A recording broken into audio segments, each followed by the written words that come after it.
Hi, good evening mga kababayan kong OFW sa buong mundo.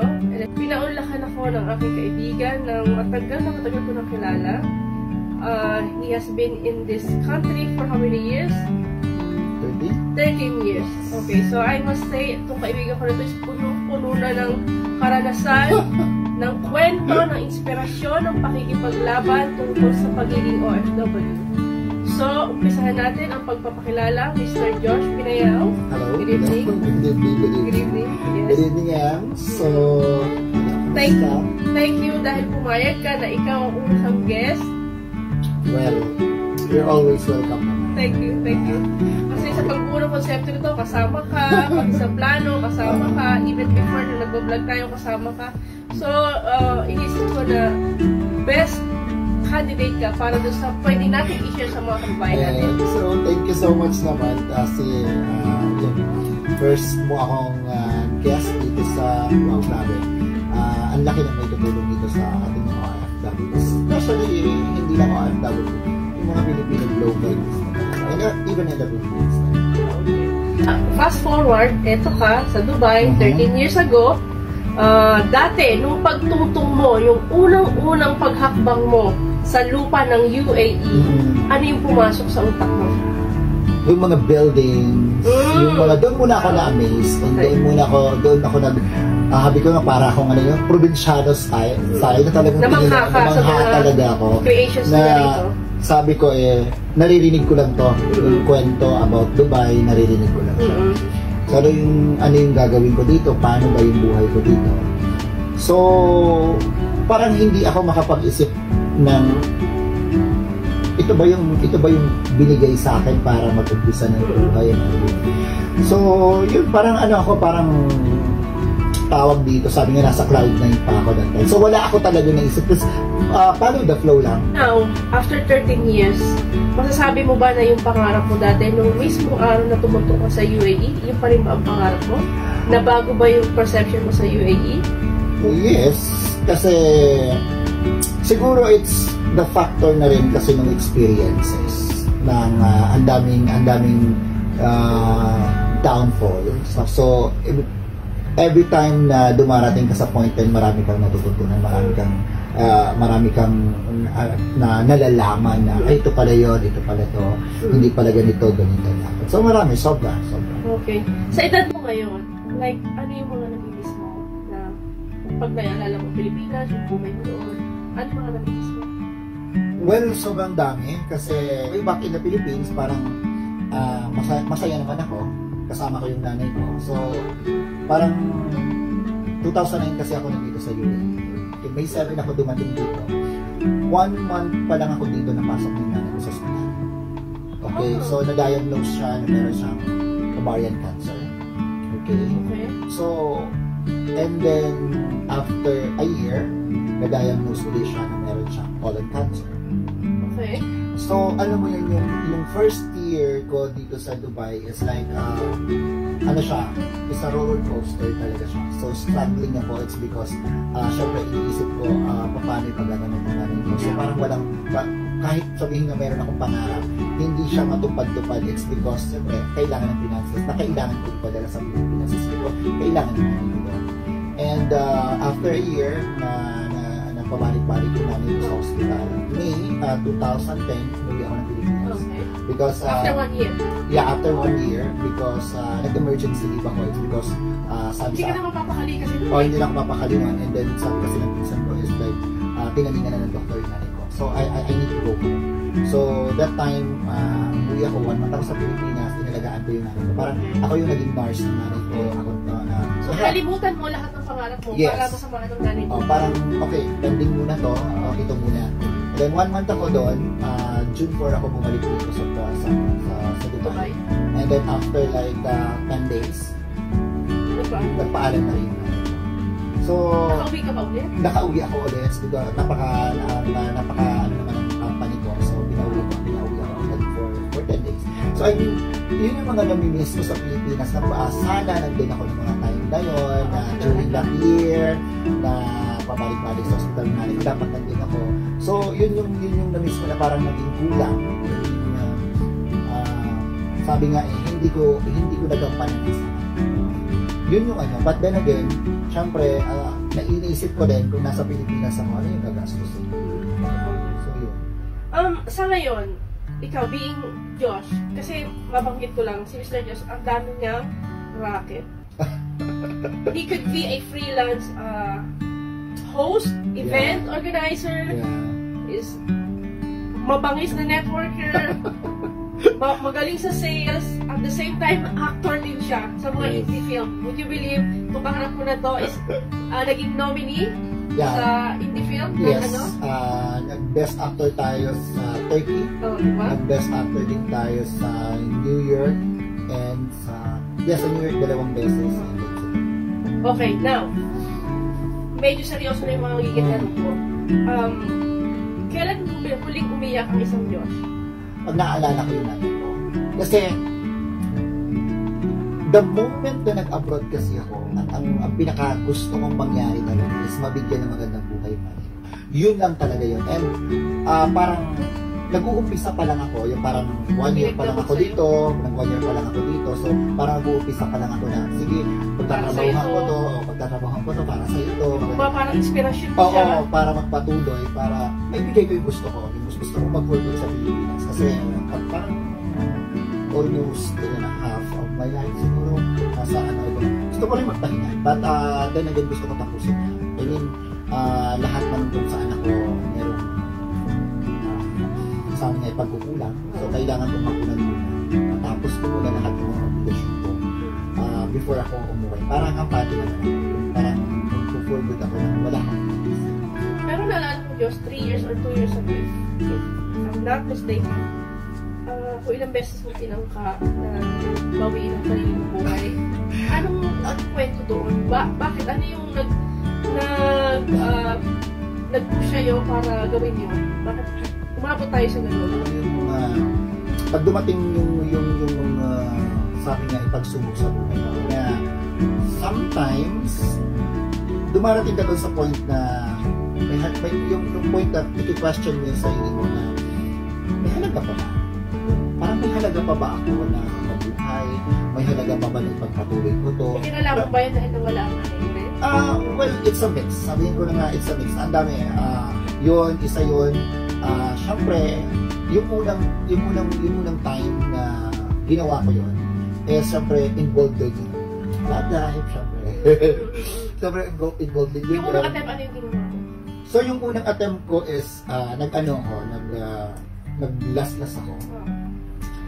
Pero good thing that there is a lot of, may mga friends ako talaga na, at that time talaga is nandito sila, nandito pa sila, and then talaga yung concern nila sa akin. Support system. Support system nila. Alam niyo yung nung ginawa ko yun, alam niyo binantayan ako 24 hours a day. As in siguro for 1 month, nandun sila sa bahay for 24 hours. Palitan sila. Yung sabi ko nga, this is 2 times nangyari sa akin, yung to attempt. But, well, gaya ng sinabi mo, di ba, we are not encouraging everyone to, or someone to do it. Kasi best dadaan lang eh. Yes, and I realized later on, ang dami kong natutunan doon, ang dami kong, sa pinagdaanan ko na yan, ang dami kong natutunan na ngayon ginagamit ko siya. And siguro thankful na rin ako na sabi nga hindi nangyari yung dapat mangyari. It's because siguro lagi kong sinasabi, may plano pa si Lord kung ano yung para sa'yo, kung ano yung gagawin ko sa'yo siguro. So, mas naging malapit ako kay Lord after that. Kasi parang hindi, after the 2 attempts, hindi ko na in-attempts ulit. Although nagkakaroon ako ng mga problema na mabibigat ko, na dumarating pa, hindi ko na siya in-attempts because I always like telling Lord na, okay, binigay mo to sa akin, 2 times mo akong sinave. Ano tumatak mo sa utak mo? No, wala. It's empty. Really empty. Parang wala akong ibang it's darkness. As in talaga. Wala kang malinaw na pag-iisip. Basta, you want na lang, that point of time, siguro ang iniisip ko na ito end. Talagang wala na. Ayaw mo na. Suko mo na. Suko na talaga. Okay. So, I try it. Ininom ko yun. And then, nahiga ako. Sabi ko, kay Lord, bahala ka na sa akin. Take care of me. Take care of me. Nakapagdasal ka pa. Nakapagdasal pa ako noon. Sabi ko, take care. Yes. Sabi ko, whatever itong ginawa ko ngayon is I'm sorry. But wala na ako iba. This is the end point para sa akin. And sabi ko, bahala ka na sa akin, bahala ka na sa pamilya ko. Watch them.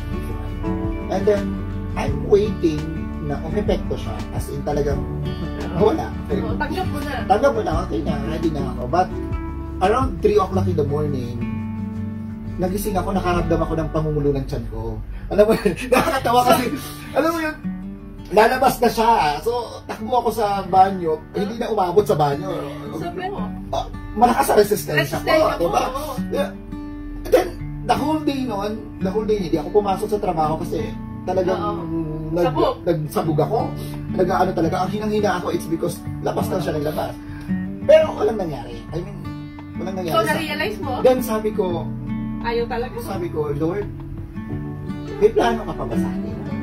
Kasi, kung wala na, you let it happen na, okay, done.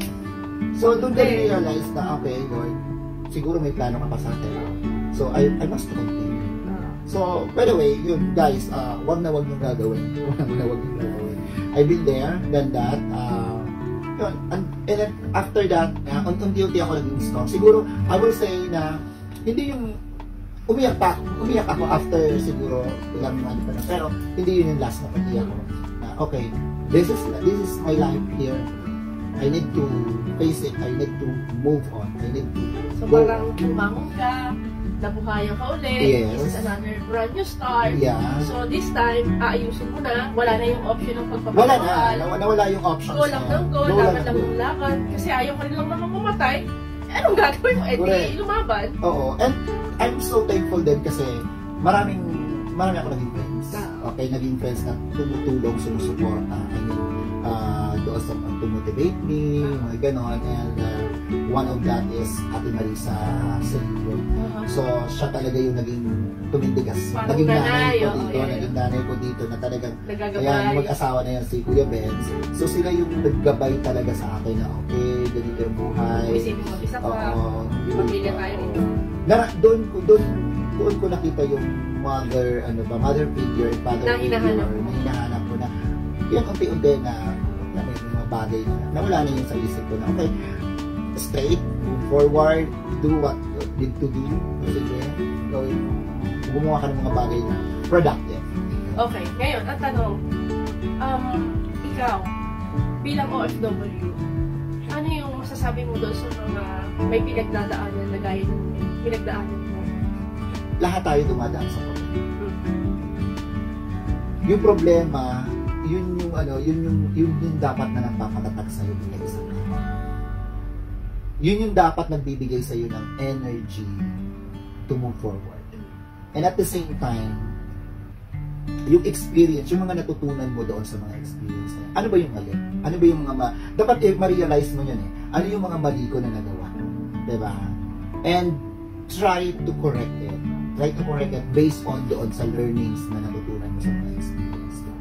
And if you have like feeling mo mag-isa ka, feeling mo wala ka nang mapuntahan, feeling mo down ka na, just look sa paligid mo. There is a lot of people na nag-care sa'yo.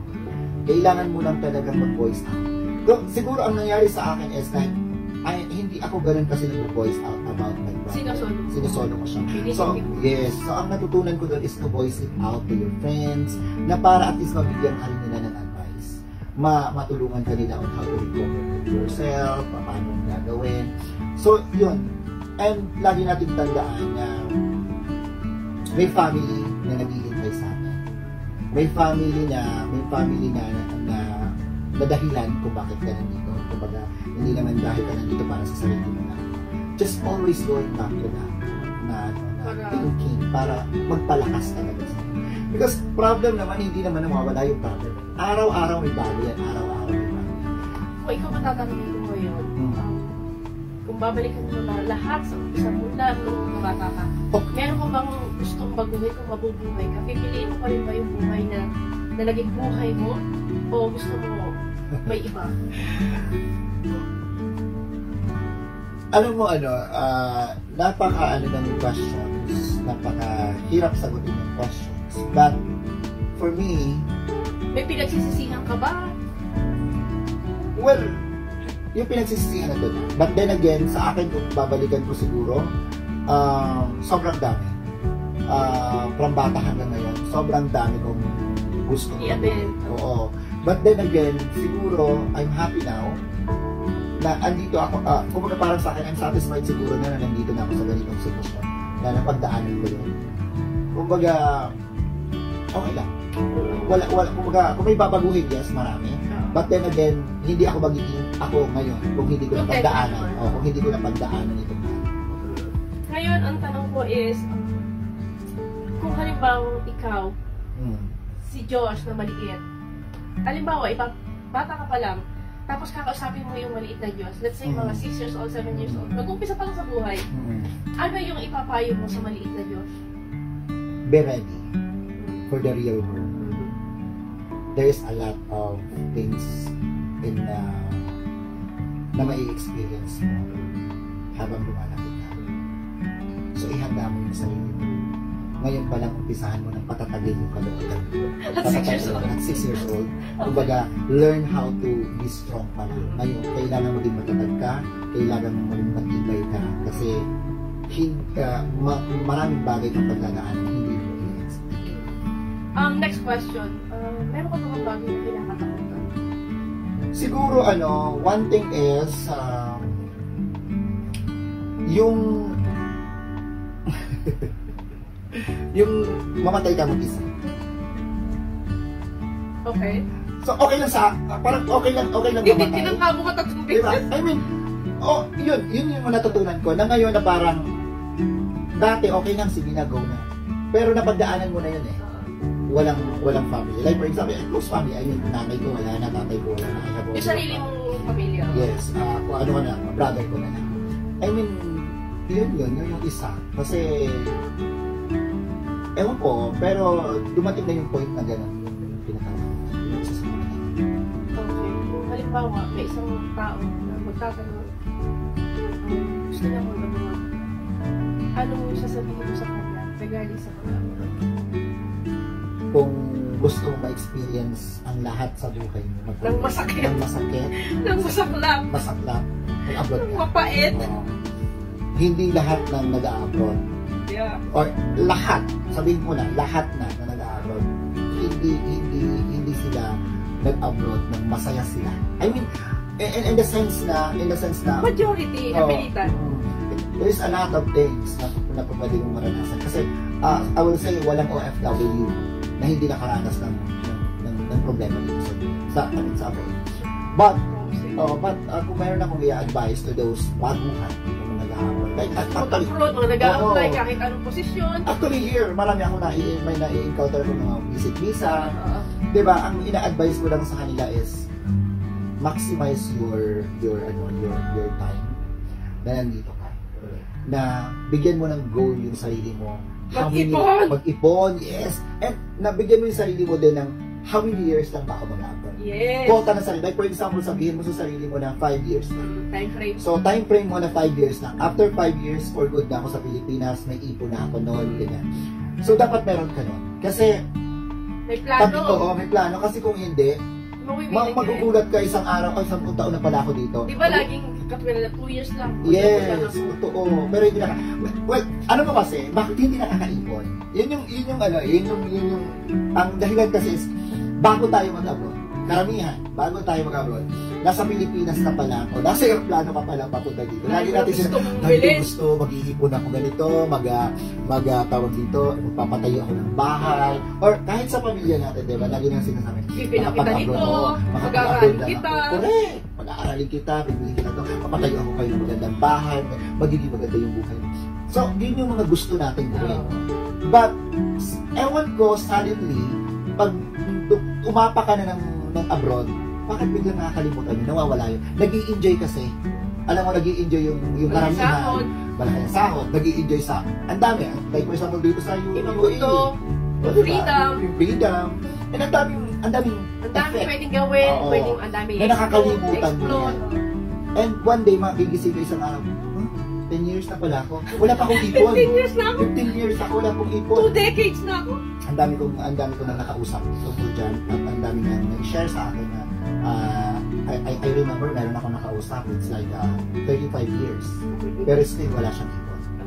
So dapat merong time frame kung mag-a-abroad kayo, may plano kayo na ito lang, hanggang ganito lang, uuwi na ako. Enjoy your life ng nasa Pilipinas, hindi dito. Kasi habang nag-enjoy ka dito, wala kang makikita. Totoo. Kasi alam mo naman ng buhay, hindi natin alam minsan, hindi mo alam bukas ka. Ngayon, kausap mo bukas, wala na. Kung halimbawa mangarap ka sa Panginoon, at kausapin mo siya, ano ang sasabihin mo pag tinanong mo ng Panginoon? Diyos, ginawa kita, pinadala kita sa earth. Ano ang masasabi mo maire-refer mo sa akin na naging kabuluhan ng buhay mo na pag-create ko sa'yo? Well, siguro first I will say sorry. Forgive me. Forgive me for all the things na hindi ko nagawa. For all the things na nag-failed ako. For all the things na mahina ako. Naging mahina ako.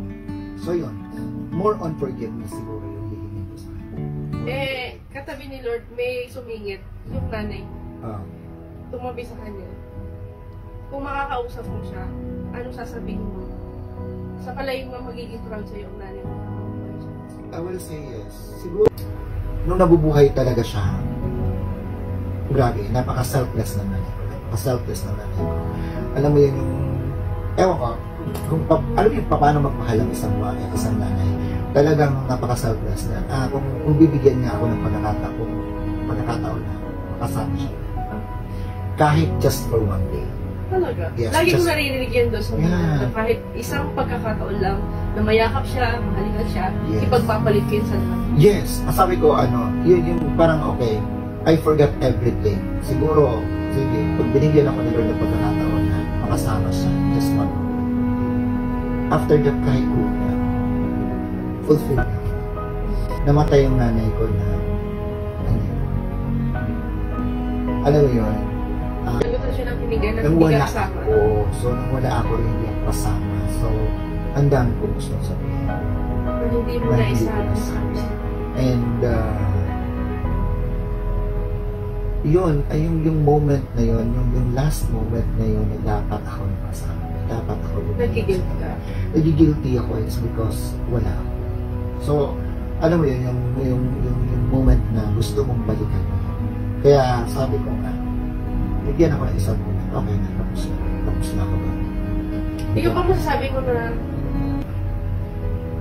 napatawad mo na sarili mo sa lahat ng maginawa mo, pagtangka mo na pitli ng buhay mo, yung hindi mo nakita ang nanay mo na malagutan ng hininga, na mas pinili mo na bigyan siya ng magandang buhay, at tapos nagkaroon siya ng sakit, na sana kasama mo siya, baka may nagawa ka. Well, I will say yes, napatawad ko na yung sarili ko. It's because you cannot move on kung hindi mo napapatawad ko yung sarili ko. Bago ka mag-umpisa uli ng buhay mo, dapat totally napatawad mo ang sarili mo. Okay. Kasi, ang daming, mas malaking problema yung na mararanasan mo. Mas malaking problema yung darating sa buhay mo.